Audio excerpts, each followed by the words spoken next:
Bueno, buenas tardes a todos. En este segundo video vamos a hablar acerca del contexto y el texto y su relación.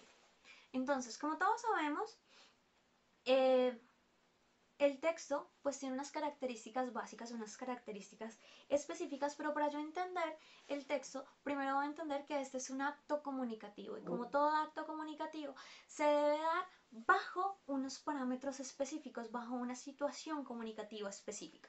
A esta situación comunicativa específica nosotros la llamamos contexto. ¿Qué es el contexto? Es ese conocimiento que nosotros compartimos y que está regido por nuestra clase social, nuestra ubicación geográfica, nuestra religión, las características sociopolíticas que tenemos, eh, nuestra cultura, cosmovisión, entre muchas otras. Entonces, para dar un ejemplo breve, vamos a hablar, por ejemplo, que en Argentina la fresa, que para nosotros es fresa, se le dice frutilla. Y entonces el contexto en el que ocurre, si a nosotros nos dicen, por ejemplo, hey, me das una frutilla, pues nosotros no vamos a saber exactamente que están ante una, que nos están pidiendo una fresa. Pero para ellos es algo normal. Por ejemplo, para los argentinos la piña es una ananá. Entonces ellos pueden decirnos a nosotros en una oración, hey, me das un pedazo de ananá y nosotros vamos a quedar sin saber porque estamos fuera de contexto. El contexto es ese conocimiento común que compartimos todos. Según, pues, nuevamente, nuestras características sociales, religiosas, geográficas, económicas, etc. ¿Listo? El contexto va a regir y va a permitir que yo entienda o no ciertos elementos dentro de una acción comunicativa. Por ejemplo, el contexto me va a permitir a mí entender un refrán, me va a permitir entender a mí qué comportamiento debo adoptar yo en una situación específica, por ejemplo, en un velorio. ¿Listo? Entonces el contexto es esta situación en la que se enmarca todo discurso, ¿sí? En la que especifica todo discurso. Es tanto el momento en el que se da, hablando de temporalidad, así como las ideas con las que se construye ese discurso. Si hablamos entonces, por ejemplo, de la Segunda Guerra Mundial, de los alemanes, pues un discurso que se dio en ese preciso momento podría tener toda la relevancia en ese contexto específico, pero para nosotros que estamos en un mundo más globalizado, que nos digan que los alemanes, perdón, son la raza dominante, la sangre pura, pues suena simplemente absurdo, porque está fuera de ese contexto, de ese momento coyuntural. Entonces el contexto es la situación que enmarca un discurso y la enmarca a partir de temporalidades, creencias religiosas, creencias políticas, ideologías culturales. ¿Listo? Ahora bien, ¿por qué ese contexto se relaciona con el texto? Porque para poder entender yo un texto adecuadamente tengo primero que enmarcarlo en un contexto. Y para poder enmarcarlo en un contexto, para poder yo hacer abstracción de ese texto, pues debo tener muy en cuenta dicho contexto para no incurrir cuando haga resúmenes, síntesis o parafraseos en tergiversaciones de lo que se está queriendo decir. Y justamente entonces hablamos de contexto porque nuestro tema central en este pequeño video es acerca de el parafraseo. ¿Qué es el parafraseo? Es expresar con nuestras palabras una idea o frase sin omitir lo esencial de su contenido, pero es una frase de otros, es algo que no nos pertenece. Entonces, si nosotros no logramos entender adecuadamente el contexto de una situación, entonces no vamos a poder entender, grosso modo, cómo hacer este parafraseo y vamos a terminar tergiversándolo.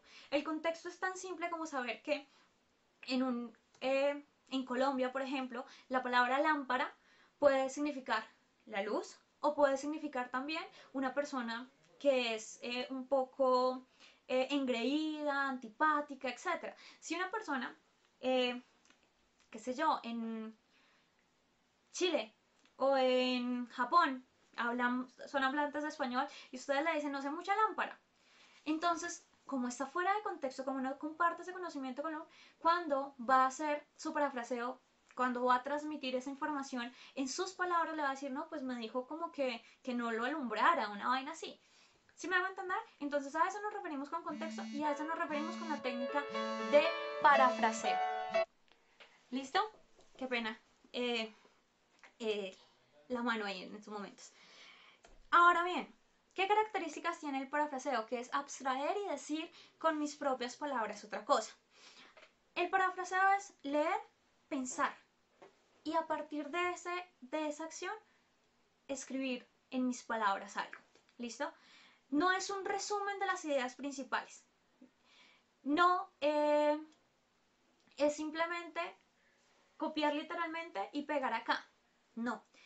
Es escribir o reescribir de forma diferente según lo que yo he entendido, según lo que yo he comprendido, de una forma más fácil, más directa, aquello que está escrito en un texto original.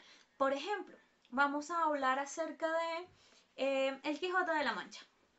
Entonces, yo les digo que El Quijote de la Mancha trata en su episodio de Los Molinos de los desvaríos de un loco que creyéndose como caballero va con su caballo Rocinante a atacar fuertemente a unos molinos que al ser tan grandes y tan gigantescos lo único que hacen es lastimarlo y él cree que ha perdido la batalla pues precisamente por su episodio de locura. Eso es una paráfrasis de lo que yo entendí acerca del libro o ese capítulo específico de Don Quijote de la Mancha.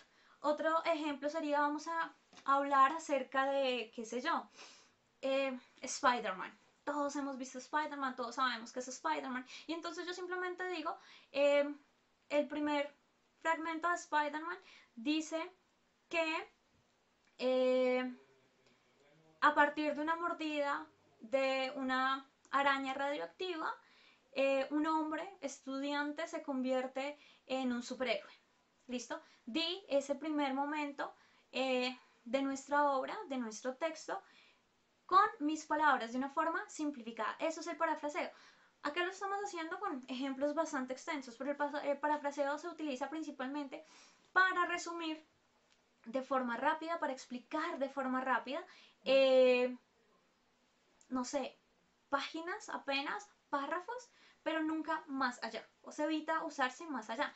Sin embargo, como toda citación, como toda referenciación a algo que no me pertenece, el parafraseo me exige a mí hacer citas bibliográficas. ¿Listo? Y ya sabemos cómo hacemos una cita bibliográfica. Apellido del autor, páginas de donde lo saqué y fecha en la que fue publicado el texto del cual yo estoy haciendo por audio. Nosotros lo hicimos en clase con nuestro libro de Condorito, en donde hablaba acerca de cuándo se creó Condorito, cómo se realizó, cuándo salió a la luz.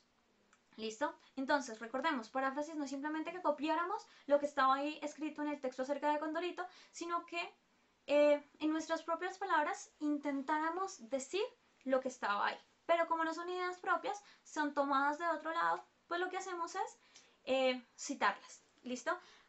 Cosas que hacemos para parafrasear, buscar sinónimos, modificar las palabras, poner en voz activa y voz pasiva. ¿Listo?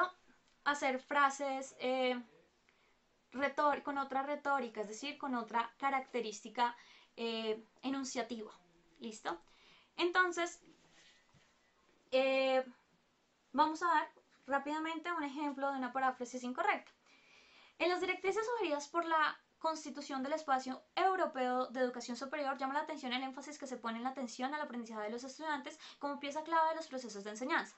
Medios profesionales, materiales humanos, didáctico y organizativo se orientan a proporcionar todo lo necesario para conseguir que el alumno tenga un aprendizaje de calidad. Es incorrecto porque, pues simplemente porque nosotros no se ha presentado ninguna cita y porque no se ha alternado o alterado el orden adecuado de nuestra cita. Un correcto sería: la integración del nuevo sistema educativo al espacio europeo de educación superior supone la adopción de un sistema de créditos europeos. Y esto mejorará el modelo educativo, la figura importancia concedida al proceso de aprendizaje del alumnado. Y se agrega la cita. Entonces, se dijo lo mismo que se dijo arriba, solo que de forma fácil y más explicada según mis palabras. Espero entonces les haya gustado, espero haya sido de ayuda y pues que tengan un buen día. Nos vemos luego.